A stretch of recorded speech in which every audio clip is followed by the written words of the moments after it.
For decades, astronomers believed that one thing was as certain as death and taxes. The Milky Way and our neighboring Andromeda galaxy were on a crash course, destined to collide in less than 5 billion years.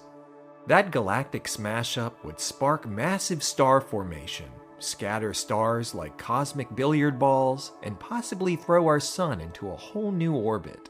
But now, that future may not be so certain. Thanks to fresh data from NASA's Hubble Space Telescope and ESA's Gaia mission, researchers have rerun the numbers, and they're telling a different story. Astronomers ran 100,000 computer simulations using the most precise data available today. The results? There's only about a 50-50 chance of a collision happening within the next 10 billion years. That's right. There's now a decent chance the Milky Way and Andromeda will simply pass by each other. No cosmic fireworks, no galactic pileup, just a long, swirling orbital dance. Why the change? This new study factors in not just the main galaxies, but also their massive satellite companions, like the Large Magellanic Cloud and M33.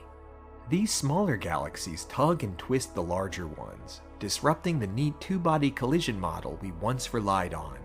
In fact, the Large Magellanic Cloud's gravitational pull might even guide us away from Andromeda.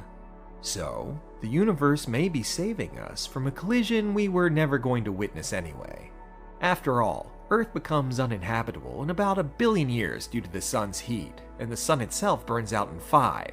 But hey, you never know. Someone might still be around. Andromeda and the Milky Way may eventually collide, or not, at the end of their orbital dance, but the uncertainties in the simulations means we just can't say one way or the other. While the fate of our galaxy remains uncertain, one thing is clear. The universe is more complex and more surprising than we ever imagined.